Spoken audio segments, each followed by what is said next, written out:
Hello दोस्तों, स्वागत है आपका UK education universe YouTube channel पे। तो दोस्तों आज एग्रीकल्चर हॉर्टिकल्चर वाला जो आप लोगों ने एनिमल हस्बेंड्री का जो एग्ज़ाम था वो दिया होगा और उम्मीद करते हैं आपका एग्ज़ाम अच्छा हुआ होगा।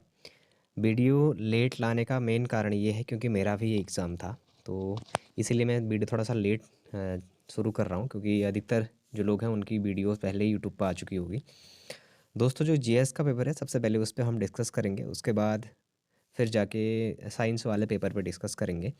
और जहाँ तक अगर जनरल पेपर की बात करेंगे तो मॉडरेट लेवल का था, बहुत टफ भी नहीं था, बहुत इजी भी नहीं था पेपर। मॉडरेट लेवल का पेपर हम इसे कह सकते हैं। हिंदी का जो पोर्शन था थोड़ा सा इजी था। तो हम बात करेंगे उन सभी क्वेश्चनों के बारे में। जो जो क्वेश्चन हमारे अभी हो जाएंगे कंप्लीट वो मैं अभी कराऊंगा, जो नहीं होंगे तो मैं उनको बाद में आप लोगों को करा दूंगा। यानी कि आप ये मान के चलिए, तो मैं कम्युनिटी पोस्ट करके वो क्वेश्चंस आप लोगों तक पहुंचा दूंगा। तो ठीक हो गया। उसके बाद अगर बात करते हैं दोस्तों आज के इस क्वेश्चन पेपर की, और मेरिट की भी बात करेंगे हम इसी में। देखिएगा, पहला ही क्वेश्चन है, निम्नलिखित में से कौन सा उत्तराखंड के चार धाम का हिस्सा नहीं है, कहता है। तो दोस्तों हमारा केदारनाथ, बद्रीनाथ, गंगोत्री और यमुनोत्री है, लेकिन रुद्रनाथ नहीं होता। ऑप्शन नंबर सी इसका सही उत्तर था। फिर देखिएगा, निम्नलिखित में से किसमें भारत के नागरिकों के लिए समान नागरिक संहिता का प्रावधान है। तो दोस्तों अनुच्छेद 44, इससे पहले बहुत बार पूछा गया क्वेश्चन है। ऑप्शन नंबर सी इसका सही उत्तर हो जाएगा। निम्नलिखित में से कौन सी भाषा भारतीय संविधान की 8वीं अनुसूची में शामिल नहीं है। तो दोस्तों हमारी तमिल भी है, संस्कृत, तेलुगु है, लेकिन अंग्रेजी नहीं है। ऑप्शन नंबर सी इसका सही उत्तर हो जाएगा। फिर देखिएगा, किस संविधान संशोधन एक्ट में ने ग्राम सभा को एक संवैधानिक दर्जा दिया है। तो दोस्तों त्रिस्तरीय पंचायत आप लोगों ने देखा होगा, ये हमारा 73वां संविधान संशोधन एक्ट के तहत था। फिर देखिएगा, उन अवशिष्ट विषयों पर जिनका केंद्रीय राज्य समवर्ती सूचियों के उल्लेख न हो, निम्न में से कौन विधि निर्माण कर सकता है। तो दोस्तों संसद ही केवल कर सकती है। ऑप्शन नंबर सी इसका सही उत्तर हो जाएगा। गणतंत्र का क्या अर्थ होता है। तो दोस्तों गणतंत्र का अर्थ होता है जहाँ राज्य का प्रमुख निर्वाचित होता है, यानी कि ऑप्शन नंबर बी इसका सही उत्तर हो जाएगा। फिर देखिएगा, लोकतांत्रिक विकेंद्रीकरण की त्रिस्तरीय योजना की अनुशंसा करने वाली समिति का नाम क्या था। तो दोस्तों बलवंत राय मेहता समिति आप लोगों ने देखा होगा, इसी की अनुशंसा पर त्रिस्तरीय पंचायत को बनाया गया था। भारत में भाषाई आधार पर सृजित पहला राज्य, तो दोस्तों ये हमारा आंध्र प्रदेश था, 1953 में। आप लोगों ने इसको देखा होगा। और क्वेश्चन नंबर 9 जो है दोस्तों थोड़ा सा कन्फ्यूजिंग है, ये वाला क्वेश्चन हम कम्युनिटी पे बताएंगे। बात करेंगे नेक्स्ट क्वेश्चन की, निम्नलिखित में से कौन सी भारत की सबसे बड़ी खारे पानी की झील है। तो दोस्तों सबसे बड़ी खारे पानी की झील हमारी चिल्का झील है। ऑप्शन नंबर ए इसका सही उत्तर हो जाएगा। भारत के किस राज्य में थार का मरुस्थल है। तो दोस्तों थार का मरुस्थल राजस्थान हो जाएगा। भारत में मानव निर्मित सबसे बड़ी झील, तो दोस्तों मानव निर्मित सबसे बड़ी है गोविंद बल्लभ पंत सागर झील। ऑप्शन नंबर डी इसका सही उत्तर होगा। मेरे पास ये सेट डी है दोस्तों, आप लोग अपना देख लीजिएगा। राष्ट्रीय बीज निगम यानी कि एनएससी की स्थापना कब होती है। दोस्तों 1963 में इसकी स्थापना होती है। निम्नलिखित में से कौन एक युद्ध वाद्य यंत्र है। दोस्तों युद्ध वाद्य हमारा नगाड़ा है। ऑप्शन नंबर बी इसका सही उत्तर हो जाएगा। फिर देखिएगा, सेलम स्टील प्लांट किस राज्य में बनाया गया है। तो दोस्तों ये हमारा तमिलनाडु में बनाया गया है। निम्नलिखित में से कौन सी एक नामिक हिमनद से निकलती है। तो दोस्तों नामिक से हमारी पूरी रामगंगा निकलती है। ऑप्शन नंबर सी इसका सही उत्तर हो जाएगा। फिर देखिएगा, दुधातोली पर्वत श्रेणी निम्नलिखित में से किन नदियों को पृथक करती है। तो दोस्तों ये थोड़ा सा कंफ्यूजिंग क्वेश्चन है। अब देखिएगा इसका आंसर क्या आता है, ये आयोग पे ही हम डिपेंड कर पाएंगे। अगर मुझे ऐसा कोई क्लू मिलता है तो मैं आपको ये कम्युनिटी पे बताने का प्रयास करूंगा। और BL 204 भी दोस्तों अभी तक मिला नहीं है, तो इसको भी मैं वही बताऊंगा। किस जिले में नचिकेता ताल है। तो दोस्तों उत्तरकाशी में हमारा नचिकेता ताल पड़ जाता है। निम्नलिखित में से कौन सी जनजाति उत्तराखंड की नहीं है। तो दोस्तों नागा जनजाति हमारी उत्तराखंड की नहीं है, बाकी बुक्सा, थारू और जौनसारी उत्तराखंड की है। हरकीदून बुग्याल उत्तराखंड के किस जिले में पड़ता है। तो दोस्तों हरकीदून हमारा उत्तरकाशी जिले में पड़ता है। आसन वेटलैंड उत्तराखंड के किस जिले में स्थित है। तो दोस्तों आसन वेटलैंड हमारा देहरादून में है। ऑप्शन नंबर सी इसका सही उत्तर हो जाएगा। फिर देखिएगा, निम्नलिखित में से कौन सा पर्वत विस्तृत रंगमंडल एम्फीथिएटर जैसी घाटी की खड़ा करता है। तो दोस्तों सुमेरु इसका आंसर होना चाहिए, लेकिन अभी मैं इसमें श्योर नहीं हूँ, आप लोग देख लीजिएगा। 2019-20 में उत्तराखंड में कुल आरक्षित वन क्षेत्र कितना था। तो दोस्तों ये क्वेश्चन भी हमारा भी डाउटेबल है, तो इसको भी फिर कराएंगे। उत्तराखंड में प्रधानमंत्री किसान सम्मान निधि योजना के संचालन हेतु नोडल विभाग है। तो दोस्तों ये कृषि विभाग ही हो जाएगा। ऑप्शन नंबर इसका सही उत्तर होगा, इससे पहले पूछा गया क्वेश्चन है। फिर देखिएगा, निम्नलिखित में से उत्तराखंड के किस जिले में ग्रामीण क्षेत्र में महिला उद्यमियों की संख्या सष्टम आर्थिक गणना 2012-13 के अनुसार सबसे अधिक। अब दोस्तों 2012-13 का करंट अफेयर पूछ दिया था ये, तो ये क्वेश्चन थोड़ा सा हमारा डाउटेबल है, इसको हम कम्युनिटी में बता देंगे। उत्तराखंड का आर्थिक सर्वेक्षण, दोस्तों ये 27वां क्वेश्चन भी हम वही बताएंगे। फिर देखिएगा, निम्न में से कौन सी नदी दक्षिण की गंगा के नाम से जानी जाती है। तो कावेरी को हमारा दक्षिण की गंगा, वृद्धि गंगा, अधिकतर लोगों ने गोदावरी करा हुआ है, इसको वृद्धि गंगा के नाम से जाना जाता है। कावेरी को हमारा दक्षिण की गंगा के नाम से जाना जाता है। फिर देखिएगा, युवा सूचकांक 2017 दोस्तों ये कम्युनिटी में बताया जाएगा। अगर उसके बाद बात करें बजट 23-24 में उत्तराखंड में कुल व्यय कितना प्रतिशत है? तो दोस्तों ये 2.3 के आसपास में देखने को मिला था। ये देख लेंगे, यानी कि ये अभी मैं श्योर नहीं हूँ इस पे, तो देख लीजिएगा आप। उत्तराखंड बजट 2023-24 के अनुसार उत्तराखंड के किस जनपद में दालचीनी घाटी विकसित की जाएगी? तो दोस्तों सेलाकुई देहरादून में इसका उद्घाटन करा जाएगा, मुख्यमंत्री पुष्कर सिंह धामी के द्वारा किया गया था। ऑप्शन नंबर इसका सही उत्तर हो जाएगा। महात्मा गांधी की किस शिष्या ने ऋषिकेश में पशुलोक आश्रम की स्थापना? तो दोस्तों ये मीराबेन ने करी थी। ऑप्शन नंबर 20 का सही उत्तर होगा। निम्नांकित में से कौन पर्यावरण आंदोलन से संबंधित नहीं है? तो दोस्तों जसपाल राणा है, हमारा निशानेबाज थे। ऑप्शन नंबर ए इसका सही उत्तर हो जाएगा। फिर देखिएगा, फिर बात करेंगे नेक्स्ट क्वेश्चन की। राजी जनजाति उत्तराखंड के किस जनपद से में पाई जाती है? तो दोस्तों राजी जनजाति हमारे पिथौरागढ़ जनपद में पाई जाती है। ऑप्शन नंबर सी इसका सही उत्तर हो जाएगा। उत्तराखंड में सीमांत अभियांत्रिकी संस्थान SEI कहाँ स्थापित करी गई? तो दोस्तों पिथौरागढ़ में करी गई थी। ऑप्शन नंबर सी इसका सही उत्तर हो जाएगा। फिर देखिएगा, साक्षर भारत कार्यक्रम मुख्य उद्देश्य किस आयु वर्ग के कार्यक्रम साक्षरता का प्रदान करता है? तो दोस्तों 15 से 35 वर्ष करता है। ऑप्शन नंबर सी इसका सही उत्तर हो जाएगा। निम्नलिखित में से उत्तराखंड के किस राष्ट्रीय उद्यान में सर्वाधिक पर्यटकों का आगमन 2020-21 में पंजीकृत किया गया? तो दोस्तों ये कार्बेट राष्ट्रीय उद्यान में करा गया था हमारा। ऑप्शन नंबर ए इसका सही उत्तर हो जाएगा। फिर देखिएगा, हिमालयी मेगा फूड पार्क कहाँ है? तो दोस्तों ये हमारा महू ओखड़ा जो काशीपुर है, ये इसका सही उत्तर हो जाएगा। उत्तराखंड राज्य का प्रथम नर्सिंग कॉलेज, तो दोस्तों पहला नर्सिंग कॉलेज ये देहरादून और हल्द्वानी में से एक इसका आंसर आना है। अब इसका मेन जो आंसर है वो मिल नहीं रहा है, जैसे मिलेगा मैं कम्युनिटी में आप लोगों के लिए डाल दूंगा। 22वें राष्ट्रमंडल खेल 2022 में भारत ने कुल कितने स्वर्ण पदक जीते? तो दोस्तों 22 जीते थे। ऑप्शन नंबर सी इसका सही उत्तर हो जाएगा।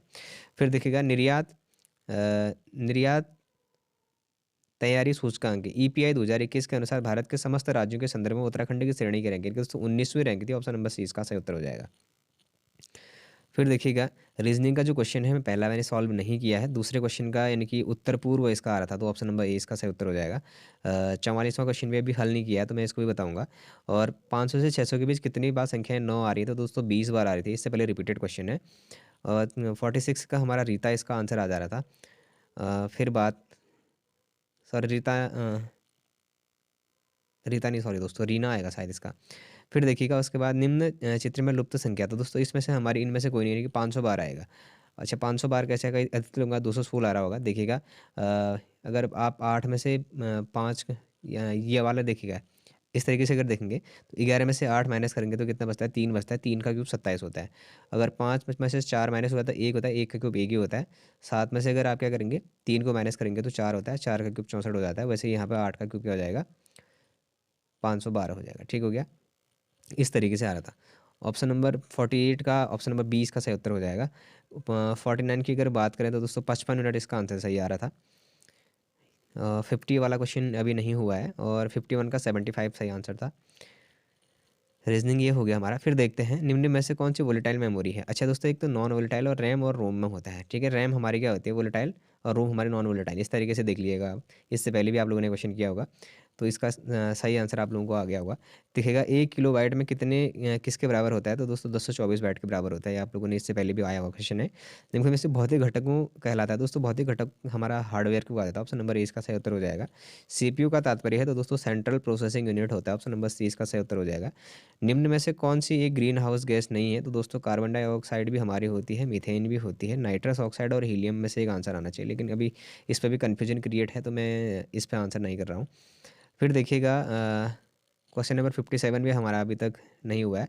और सोनार की बात करेंगे तो सोनार दोस्तों नेविगेशन तथा रेंजिंग की ध्वनि को बोला जाता है। हमारा ऑप्शन नंबर सी इसका सही उत्तर होगा। दो न्यूरॉन्स के मध्य का अंतराल दोस्तों इसको सिनेप्स कहा जाता है। ऑप्शन नंबर 20 का सही उत्तर हो जाएगा। इनमें से कौन सा एक पादप हार्मोन है? तो दोस्तों साइटोकाइनिन हमारा एक पादप हार्मोन होता है। सरिस का राष्ट्रीय उद्यान स्थित है दोस्तों, सरिस का हो गया, रणथंभौर हो गया, और घाना हो गया, हमारा राजस्थान में है। तो ऑप्शन नंबर डी इसका सही उत्तर हो जाएगा। निम्नलिखित में से किसी कोशिका की आत्मघाती थैली कहा जाता है? दोस्तों लाइसोसोम का हमारा आत्मघाती थैली कहा जाता है। प्रकाश संश्लेषण में किसकी आवश्यकता नहीं होती है? तो ऑक्सीजन की नहीं होती है। ऑप्शन नंबर 20 का सही उत्तर होगा। निम्न में से कौन सा पदार्थ लेंस के लिए प्रयुक्त नहीं किया जाता? उसमें मिट्टी का प्रयोग नहीं किया जाता। ऑप्शन नंबर 20 का सही उत्तर हो जाएगा। फिर देखिएगा, इनमें से कौन सी बीमारी विषाणु जनित है? तो दोस्तों मलेरिया इसका सही उत्तर हो जाएगा। निम्न में से कौन एक ओपन सोर्स ऑपरेटिंग सिस्टम है? तो दोस्तों लिनक्स इसका सही आंसर हो जाएगा। फिर देखिए, बरेली में 1857 के विद्रोह का नेतृत्व किसने किया? तो दोस्तों लियाकत अली खान ने किया था। ऑप्शन नंबर 20 का सही उत्तर होगा। भारतीय पुनर्जागरण के जनक किसे कहा जाता है? तो राजा राम मोहन राय को कहा जाता है। किस वर्ष कांग्रेस कमेटी ने भारत छोड़ो प्रस्ताव तो 1942 में जारी किया था? ये चोरी चोरा कांड किससे संबंधित है? तो दोस्तों ये हमारा असहयोग आंदोलन से संबंधित था। ऑप्शन नंबर 1 इसका सही उत्तर हो जाएगा। भारत के मैकियावली के नाम से किसे जाना जाता है? तो दोस्तों भारत का मैकियावली हमारा कौटिल्य को कहा जाता है। कुमाऊं के कमिश्नर के रूप में ट्रेल ने कितनी बार भूमि बंदोबस्त करा? तो दोस्तों ये 7 बार किया था। टिहरी रियासत का अंतिम राजा कौन था? तो मानवेंद्र शाह हो गया, ऑप्शन नंबर डी इसका सही उत्तर होगा। गढ़वाल में डोलापाल के आंदोलन के मुख्य नेता कौन थे? तो दोस्तों जयानंद भारती, यानी कि ऑप्शन नंबर सी इसका सही उत्तर हो जाएगा। कहीं कहीं पे इसको रमेश चंद्र बहुखंडी भी आता है, लेकिन देखिएगा जहाँ तक इसका आंसर है वो जयानंद भारती आना चाहिए। कुनिंद राजवंश का सर्वाधिक शक्तिशाली राजा? तो दोस्तों अमोघ भूति हो गया, ऑप्शन नंबर ए इसका सही उत्तर हो जाएगा। कुमाऊं में गोरखा शासन कब स्थापित हुआ? तो दोस्तों 1790 में हो गया था हमारा। फिर देखिएगा उत्तराखंड में गबर सिंह और दरबान सिंह को किस युद्ध के वीरता के लिए पुरस्कृत किया गया? तो दोस्तों प्रथम विश्व युद्ध के समय इनको दिया गया था, तो ऑप्शन नंबर ए इसका सही उत्तर हो जाएगा। फिर देखिएगा चौफला नृत्य निम्नलिखित में से किससे संबंधित है? तो दोस्तों चौफला नृत्य हमारा पार्वती जी से संबंधित था। ढोल सागर निम्नलिखित में से किसका प्रतिनिधित्व करता है? तो दोस्तों संगीत परंपरा का भी करता है, विवाह का भी करता है, लेकिन उचित हमारा विवाह होगा, तो ऑप्शन नंबर बी इसका सही उत्तर हो जाएगा। अहमदाबाद में टेक्सटाइल लेबर एसोसिएशन की स्थापना किसने की? तो महात्मा गांधी ने करी थी 1918 में। ऑप्शन नंबर सी इसका सही उत्तर हो जाएगा। फिर देखिएगा मित्रता शब्द में कौन सी संज्ञा है? तो दोस्तों मित्रता में हमारी भाववाचक संज्ञा हो जाएगी। रस्सी जल गई पर ऐठन न गई, कहने का मतलब है धन नष्ट हो गया लेकिन उपरांत सेक ही नहीं गई, यानी कि ऑप्शन नंबर बी इसका सही उत्तर हो जाएगा।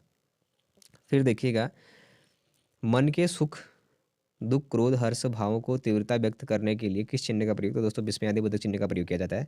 हाय जैसे हमने कहा, या फिर हमने कहा ओह जैसे निकल गया, तो विस्मयादिबोधक चिन्ह का प्रयोग यहाँ पे किया जाता है। कोई आया है? तो दोस्तों कोई आया अनिश्चयवाचक सर्वनाम हो जाएगा, ऑप्शन नंबर सी इसका सही उत्तर होगा। फिर देखिए निम्नलिखित में से तद्भव शब्द का चयन करें, तो दोस्तों तद्भव कर्पूर होता है, कपूर है। फिर देखिएगा वे शब्द जो बिना विकृत हुए जो कि त्यों बोले जाते हैं उनको तत्सम कहा जाता है, ऑप्शन नंबर बी इसका सही उत्तर होगा। निम्नलिखित में से मूल स्वर अ ई उ होता है हमारा, ऑप्शन नंबर सी इसका सही उत्तर हो जाएगा। उपसर्ग से निर्मित निम्नलिखित शब्दों में से किस शब्द में प्र उपसर्ग नहीं है? तो दोस्तों प्रतिधनुकूल प्रतिकूल हो जाता है, इसमें नहीं लगा है। निम्नलिखित में से कौन सा व्यंजन ओष्ठ है? तो देखिए इसमें हमारा जब हम प ध ध बोल रहे हैं तो आपकी जो जीभ है वो दांतों को स्पर्श कर रही है, यानी कि ऑप्शन नंबर 20 का सही उत्तर था। ज्येष्ठ का विपरीत है हमारा कनिष्ठ हो जाता है, ऑप्शन नंबर डी इसका सही उत्तर होगा।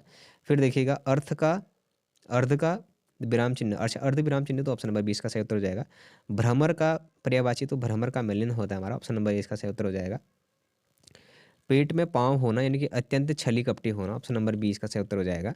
किस समास में पूर्व पद और विशेषण व उत्तर पद विशेष्य होता है? तो दोस्तों कर्मधारय समास जहाँ तक है लग रहा है इसमें देखिएगा, ये कंफर्म नहीं है फिर भी कर्मधारय समास बता रहा हूँ आपको, ऑप्शन नंबर 20 का। निम्नलिखित में से किस शब्द में विसर्ग संधि है? तो दोस्तों विस्मरण में विहद निस्मरण होता है हमारा। वे व्यंजन जिनके उच्चारण में वायु नासिका के पद से बाहर निकलती है उन्हें कहते हैं तो अनुनासिक व्यंजन कहा जाता है, ऑप्शन नंबर सी इसका सही उत्तर हो जाएगा। निम्न में प्रत्यय है, तो दोस्तों इक इसमें प्रत्यय एक शब्द दिख रहा है, बाकी के हमारे सारे उपसर्ग दिखने को मिल रहे हैं। उच्चारण स्थान के आधार पर चौ वर्ग है, तो दोस्तों चौ हमारा कहाँ से निकलता है? तालव्य से निकलता है, ऑप्शन नंबर सी इसका सही उत्तर हो जाएगा। भारतेंदु शब्द में कौन सी संधि है? तो दोस्तों भारतेंदु शब्द में हमारा गुण संधि हो जाएगा। जो नियत समय से पहले या फिर पीछे वाक्यांश के लिए है, तो दोस्तों असामयिक हो जाएगा इसका, ऑप्शन नंबर सी इसका सही उत्तर हो जाएगा।